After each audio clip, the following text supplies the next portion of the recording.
Buenas, soy Ignacio Ávila, tengo 21 años y soy estudiante de profesorado de Educación Física. Hola, soy Franco Rico, estudiante del profesorado de Educación Física y tengo 21 años. Hola, soy Alejo Porta, estudiante del profesorado de Educación Física y tengo 20 años.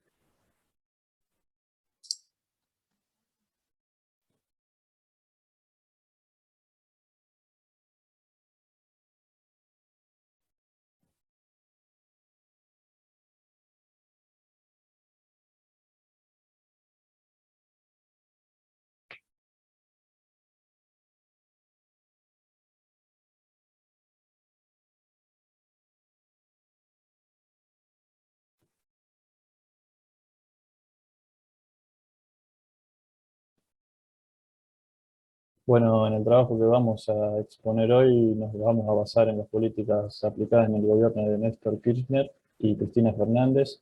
Pero bueno, antes de hablar de estos, vamos a repasar un poco las políticas implicadas en la década de los 90 que llevaron al deterioro de la economía y la educación en ese tiempo en el país. El presidente Menem, que fue el que fue presidente de 1889 a 1999, llevó a cabo durante sus dos presidencias una reforma de carácter fundacional tendiente a expandir el sistema educativo sobre nuevas bases. La autodenominada transformación educativa buscó establecer nuevos criterios de gestión en el funcionamiento de sistemas basados en los principios de autonomía y responsabilidad individual por los resultados educativos. La legislación constituyó uno de los instrumentos fundamentales que apuntaló esta reforma. Entre las principales bases que orientaron la transformación encontramos la Ley de Transferencia de Servicios Educativos de nivel medio y superior no universitario, la cual fue sancionada en 1999 y promulgada en 1992, 1991 y promulgada en 1992, mediante la cual se transfirieron las instituciones de dependencia nacional hacia las provincias y la ciudad de Buenos Aires. La Ley Federal de Educación fue sancionada en 1993, la cual fue la primera ley nacional que abarcó todo el sistema educativo y el Pacto Federal. Y el Pacto Federal Educativo, eh, suscrito en 1999 y convertido en ley en 1997.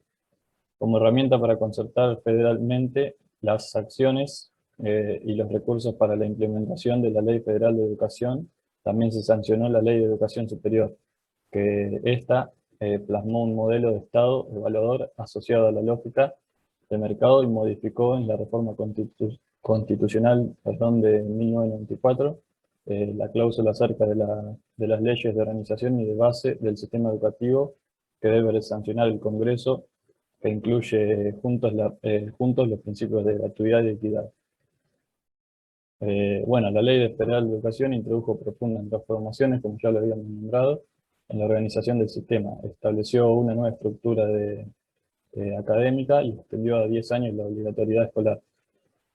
En función de la ley se definieron contenidos básicos comunes y se implementó un sistema nacional de evaluación de calidad. También se establecieron mecanismos de acreditación y evaluación de las instituciones de educación superior. El papel del Estado se presenta en forma ambigua. En algunos aspectos aparece como principal y indelegable y en otros como subsidiario o secundario, otorgando un rol importante a las familias, la iglesia y el sector privado. Por otro lado, concentra las funciones de control en manos del gobierno central. Hablando en materia docente, las políticas estuvieron centradas luego de la transferencia de las instituciones de formación docente de dependencia nacional a los estados subnacionales. Estos en las demandas de profesionalización y autonomía y en la discusión de nuevos criterios para definir la carrera laboral de los docentes. Para compensar las desigualdades se desarrollaron políticas asistenciales y compensatorias a través del Plan Social Educativo. Las políticas focalizadas compensatorias constituyen un eje paradigmático de esta forma de intervención estatal. Se propone compensar las desigualdades de origen de los estudiantes concentrando los recursos en la población objetivo, es decir, los más pobres entre los más pobres. Estas políticas se fundaron en el principio de equidad, concebida como no dar lo mismo a quienes no son iguales, y se convirtieron en la estrategia de combate a la pobreza a través de las distintas líneas de acción desarrolladas desde el Plan Social Educativo, que funcionó desde 1993 hasta 1999 e incluyó entre sus iniciativas infraestructura escolar, material didáctico, útiles escolares, estímulos a las iniciativas escolares y becas para estudiantes cuyas condiciones económicas ponían en riesgo la continuidad de sus estudios.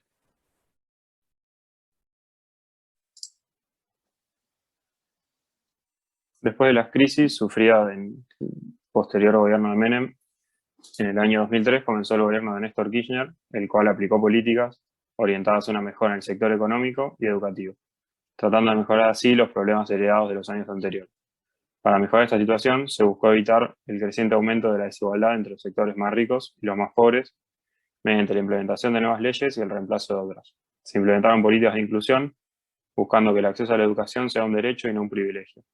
Estas leyes buscaban financiar a la educación, facilitar el acceso a los alumnos de todos los sectores y clases, y también fomentaban y aseguraban a los docentes que su trabajo iba a ser remunerado como corresponde. Algunas de las leyes que fueron derogadas en ese tiempo fueron la Ley de Garantía del Salario Docente y 180 días de clases, en la cual se aseguraba un ciclo lectivo preestablecido con una determinada cantidad de días a cumplir, la Ley del Fondo Nacional del Incentivo Docente, la cual aseguró aumentos salariales preestablecidos a los docentes por un tiempo de 5 años o hasta que se dictamine una ley de financiamiento, una ley de educación técnico-profesional, la cual buscó recuperar la formación técnico-profesional en sus niveles medio y superior, que fue relegada en la Ley Federal de Educación, una ley de financiamiento educativo, la cual incrementó la inversión en la educación por parte del Estado, y de esta surgió el Programa Nacional de Compensación Salarial Docente, el cual compensó y equiparó las desigualdades salariales preexistentes. Una ley de educación nacional, la cual sustituyó a la Ley Federal de Educación y cambió totalmente el rumbo de hacia dónde dirigir la educación, siendo las nuevas ideas totalmente diferentes a aquellas que se tenían con las políticas de los 90. Y también fue promulgada la Ley Nacional de Educación Sexual Integral, donde establecía que todos los estudiantes tenían derecho a recibir educación sexual integral. En los años siguientes, durante el gobierno de Cristina, el cual fue de 2007 a 2015, estas políticas fueron mantenidas y además se crearon nuevos planes y ayudas para fomentar el estudio y brindar acceso a todos los alumnos al mismo. Para poder garantizar el derecho a la educación, se decretó la asignación universal por hijo en el año 2009, la cual, mediante una propuesta inclusiva, permitía a aquellas familias pertenecientes a los sectores más pobres de la sociedad, cuyos ingresos son menores al salario mínimo vital, recibir una ayuda de forma económica, la cual facilita a los padres y mejoraría su calidad de vida, logrando que así sea más fácil para estos enviar a los hijos al colegio. A diferencia de otras asistencias anteriores, esta ayuda está de alguna forma condicionada para quien la recibe, ya que se le exige ciertos requisitos para mantenerla, como presentar los certificados requeridos de vacunación y demostrar la asistencia escolar. Este es un tipo de asistencia social que tiene un impacto directo en la inclusión en la educación, ya que en su mayoría los jóvenes que abandonan las escuelas eran de las clases más bajas de la sociedad y no podrían continuar con sus estudios, ya que en sus familias las prioridades eran otras, o deberían trabajar para poder ayudar a sus padres a conseguir comida. Esto provocaba que abandonen las escuelas por necesidad.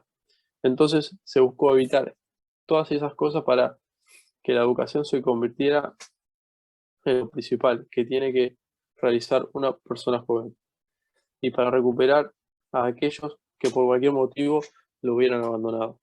Además de esto, el Ministerio de Educación comenzó a desarrollar diferentes políticas dirigidas a la inclusión en la educación y así poder cumplir lo establecido en la Ley de Educación Nacional.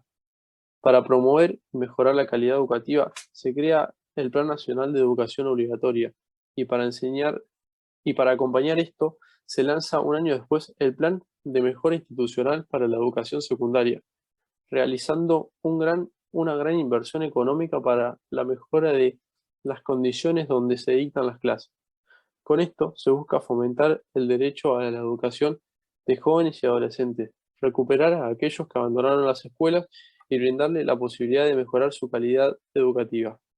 El Plan Fines también surge como alternativa para aquellos jóvenes y adultos en situación de vulnerabilidad socioeducativa y que brinda la posibilidad para que estos concluyan los estudios primarios o secundarios, sin importar su situación.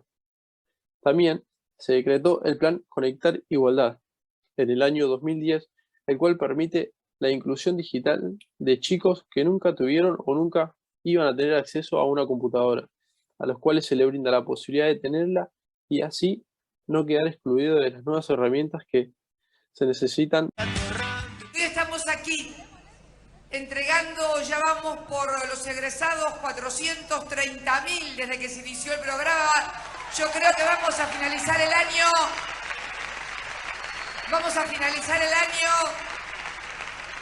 Es mi gran ilusión, con 500.000 de argentinos y argentinas que no habían podido tener su título y lo van a tener. Qué ecuación maravillosa, ¿no? Trabajar, estudiar y progresar. Esas deben ser las acciones que deben guiar cada una de nuestras vidas y también las acciones de las políticas públicas que el Estado Nacional debe llevar adelante para asegurar que aquellos que no tuvieron una oportunidad la tengan y hoy tengan la emoción, como todos ustedes, de poder tener la colación de grado. Me contó hoy alguien, yo no lo sabía, que resulta que este plan Fines, ministro, no solamente lo aprovechan los hombres y mujeres de las cooperativas, los hombres y mujeres que, bueno, que por distintas circunstancias de la vida no pudieron terminar, sino que me enteré el otro día en un programa de televisión y me comentaron que el actor Leonardo Sbaraglia acaba de recibirse con el plan Fines porque le faltaba una sola materia, química, y la dio. Así que ya ven, Fines es para todos y para todas también. Hemos logrado lo que siempre he tenido como objetivo de nuestro gobierno, que todos y todas tengan las mismas oportunidades. Respecto a los cambios culturales que se están viviendo, otro de los temas que no dejó de lado este gobierno es referido a las políticas dirigidas a la sexualidad y género, proponiendo e implementando una ley de educación sexual integral, donde el Ministerio de Educación promueve que estos temas sean hablados en las aulas y generando así una fuerte controversia con aquellos sectores más conservadores del gobierno. Esta ley y los crecientes cambios y exigencias de la sociedad generaron también que se intente dejar de excluir a algunos sectores de la sociedad por su género o sexualidad. Y esto fue confirmado por la Ley de Matrimonio Igualitario en el año 2010. En este tema, ya nombrar el nombramiento de Cristina Fernández como la primera mujer electa presidenta por el voto popular también refleja los cambios culturales que se están produciendo en la sociedad en la que vivimos, ya que antes sería imposible el ascenso de una mujer a presidenta. Como vimos en el texto de Pateman, en la sociedad siempre existe una dominación masculina, donde existió un contrato social que solo participan los hombres blancos, heterosexuales y de clase media, además de las mujeres. En este existe un modelo de dominación masculina en el cual el esposo se encuentra en una posición sobre la esposa y sobre los hijos. La etapa donde se desarrollan estos gobiernos demuestra un cambio favorable, eliminando estas ideas preestablecidas y mediante la inclusión generar un cambio para poder así generar una sociedad más igualitaria y con posibilidades para todos, sin diferenciación por raza, género o clases sociales.